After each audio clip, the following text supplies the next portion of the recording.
Alors la question qui m'a été posée, tourne autour du couple durable dont tout le monde rêve, plus que jamais aujourd'hui, qui a toujours été à l'horizon des amoureux, de ceux qui s'organisent, enfin qui s'engagent dans le mariage, mais avec aujourd'hui une plus grande difficulté à réaliser ce rêve du couple durable. C'est vrai, on est dans un univers où on parle, le mot durable est à la mode.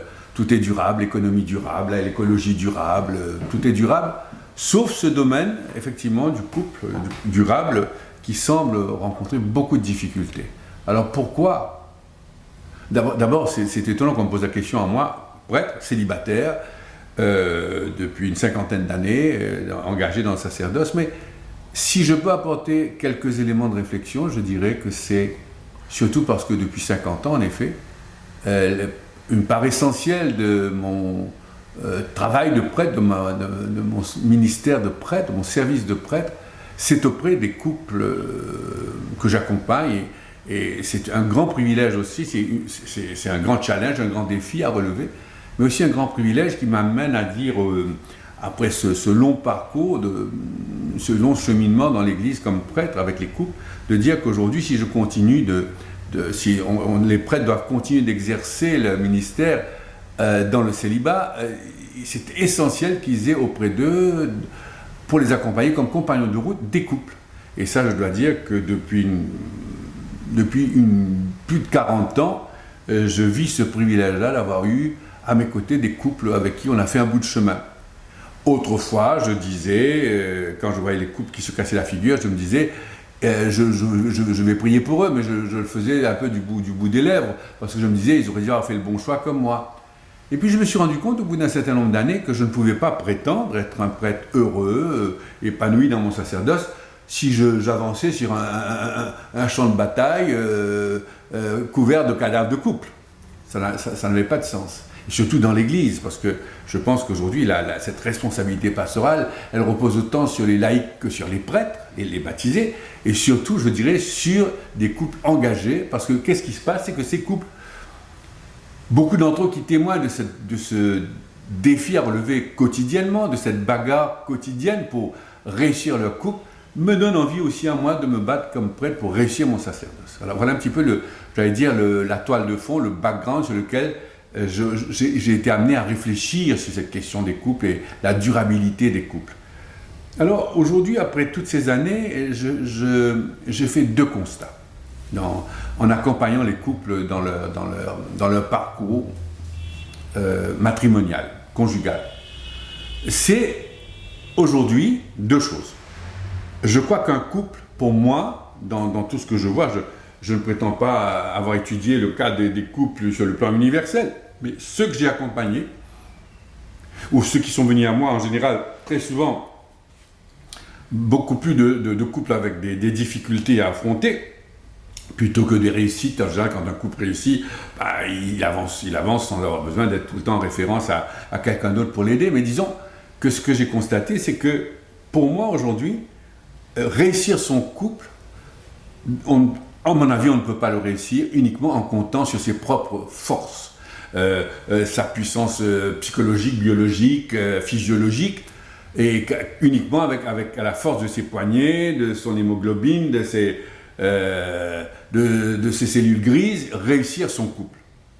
Je pense que quel que soit le couple avec qui je chemine, il faut une dimension spirituelle. Peu importe quelle forme prend cette dimension spirituelle, mais c'est ce combat, cette espèce de défi à relever pour construire un couple. S'il n'y a pas une dimension spirituelle, ça s'essouffle vite.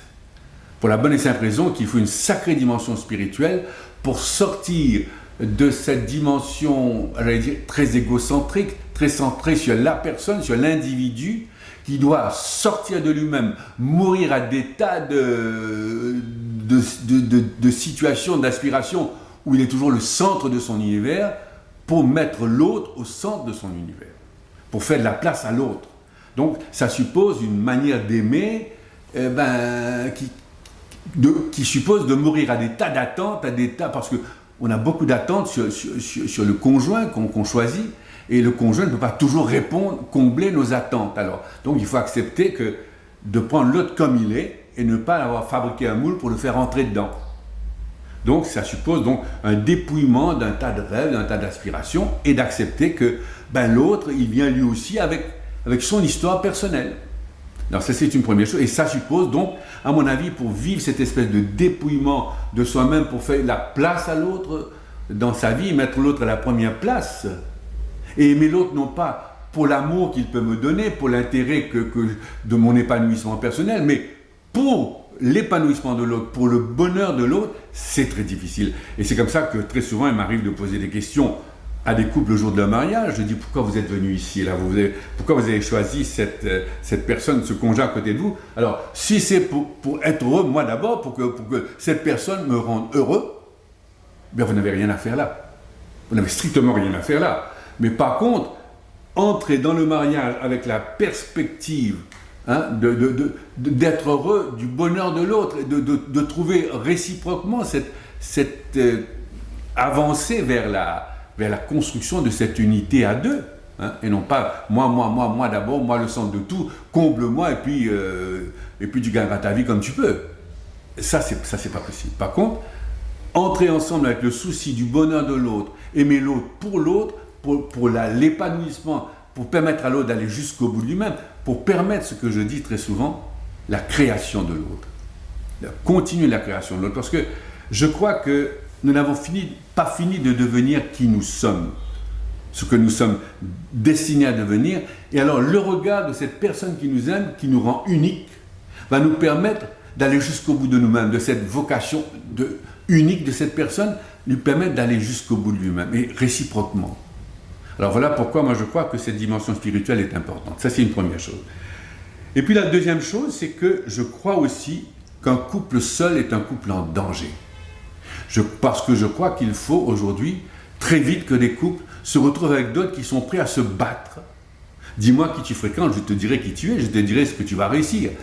Si on est avec des couples, on ne vit qu'avec des couples qui relativisent tout, pour qui on reste ensemble, tout est passager, tout est jetable, eh bien, évidemment, ce genre de situation ne peut que nous essouffler très vite. Pourquoi est-ce que les couples, construire un couple, ça a toujours été difficile, à mon avis? Il faut demander à toutes les générations qui nous ont précédés. Mais pourquoi ça semble plus difficile aujourd'hui? Parce qu'aujourd'hui, on est dans un univers du tout de suite, du provisoire, du jetable. Profites-en tant que ça dure, et puis dès que tu es fatigué, tu jettes à la poubelle et tu vas prendre un autre. Écoutez, on vit dans un monde où tout est jetable. On est dans le jetable. On a les assiettes jetables, les serviettes jetables, les stylos jetables. Pourquoi pas les rasoirs jetables? Pourquoi pas les femmes et les maris jetables? Pourquoi brusquement, alors qu'on est dans le jetable en permanence, là on est pour la vie? Qu'est-ce que ça veut dire de passer comme ça, cette transition du jetable, tout est jetable, à du pour la vie? Moi je demande souvent à des jeunes qui viennent se préparer au mariage, je dis, dites-moi, à quel moment dans votre existence jusqu'à présent, vous avez fait l'expérience du pour la vie? À quel moment? Est-ce qu'il y a un moment dans votre vie où vous avez vécu quelque chose, vous avez construit quelque chose pour la vie? La plupart des cas, non, on passe d'un truc à l'autre, et même au niveau professionnel aujourd'hui.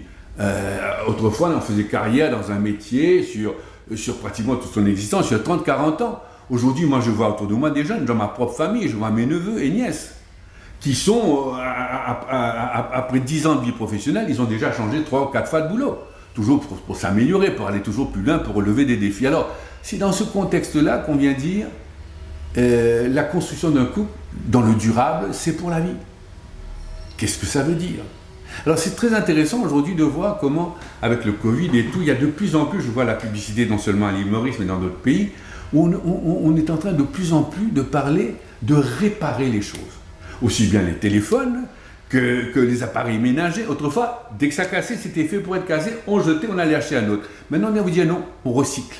Redonnez-moi vos vieilleries, vos vieux fauteuils, vos vieux meubles, vos vieux appareils de cuisine, on peut les réparer. Ça, c'est relativement nouveau aujourd'hui, parce que d'abord, on est en train de se noyer dans une montagne de déchets, on ne sait plus ce qu'on va en faire. Alors aujourd'hui, on revient dans la chose qu'on peut réparer. Mais ce qui était d'abord essentiel avant tout, c'est que dans une relation humaine, on peut réparer. on peut se reconstruire, on peut guérir une relation blessée, on peut se pardonner, on peut reprendre, reconstruire, guérir une relation blessée. Et non pas, dès que c'est cassé, on jette, on est dans le jetable, on jette tout, on recommence ailleurs. Moi, je me rappelle, j'étais un jour, on accompagnait un couple, j'étais étonné, et vraiment complètement, j'ai tapé du poing sur la table à un moment donné, parce que le couple en question, il s'aimait beaucoup. Un incident, quelque chose s'était produit dans le couple, qui avait en quelque sorte blessé la confiance entre les deux. Et alors, l'épouse était venue me voir affolée de ce qui s'était passé, et ensuite l'époux est venu me voir. Alors, bouleversé en disant, voilà, entre nous, il y a eu cette confiance, cet amour magnifique, et puis voilà, cet incident s'est produit, et bien maintenant, la confiance est morte, et je lui dis, puisque je l'aime, je lui dis d'aller recommencer ailleurs à zéro. Je suis rentré dans une colère, et je dis à ce gars-là, je dis alors, je vous ai marié il y a 15 ans, j'étais marié à un frigidaire, à une machine à laver, à un four, comme c'est cassé, tu flanques à la poubelle, tu flanques dans le canal, et tu dis, ben, tu vas acheter un autre, tu vas recommencer avec un autre. Parce que je l'aime, je lui ai demandé de recommencer ailleurs à zéro. Alors qu'est-ce que ça veut dire? Alors moi je crois que c'est tout ça qui porte atteinte à la durabilité du couple. Et peut-être qu'aujourd'hui, avec cette nouvelle manière de voir les choses, avec l'écologie durable, etc., peut-être qu'on va avoir plus d'éléments pour repenser psychologiquement le couple durable. Moi j'y crois de toutes mes forces. Ma vocation, j'essaie de faire qu'elle soit le plus durable possible dans le sacerdoce. Parce qu'on dit que nous les prêtres, notre épouse, c'est l'Église, le peuple de Dieu qu'on a épousé. Parce que Dieu est venu épouser son peuple, c'est toujours l'image des noces. Et puis, moi je dis souvent, quand je parle de ma vocation sacerdotale, il y a quelque chose qui est très important dans la manière de célébrer, de pratiquer les sacrements, dans le prêtre. À chaque fois qu'on vit quelque chose d'important, un engagement important, une célébration importante dans l'Église, on pose une pièce d'étoile, de toile sur ses épaules, une bande qu'on appelle l'étole. Et bien cette étole-là, qu'on pose sur son cou, eh bien c'est exactement, c'est le symbole de ce qu'il y a dans l'amour conjugal. Le conjugal vient du joug. Conjugal, c'est-à-dire sous le même joug. Vous savez, autrefois, on était plus habitué à ça, les charrettes qu'on tirait par deux animaux, deux bœufs, etc. Ensemble, pour relever le défi, pour porter le poids du défi à relever, etc. Le poids de la vie, le parcours conjugal, de l'engagement conjugal. Eh bien, conjugal, c'était sous le même joug. Eh bien, le fait de poser cette pièce de tissu sur mes épaules, c'est pour dire que je suis marié au peuple de Dieu. Et en quelque sorte, je suis la figure de ce Christ qui vient renouveler son mariage avec le peuple de Dieu.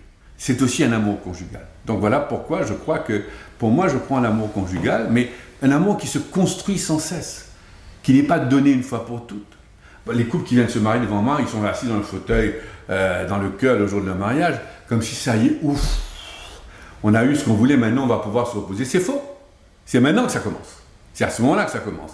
Et l'outil du couple, pour construire un couple, le couple se construit toujours. L'outil, c'est la communication. Alors, quelle est la valeur, le poids de la communication dans un couple, le dialogue aujourd'hui dans un couple? C'est extrêmement important. Et ça, c'est un des outils que j'utilise énormément dans mes sessions, dans mon travail pastoral auprès des couples.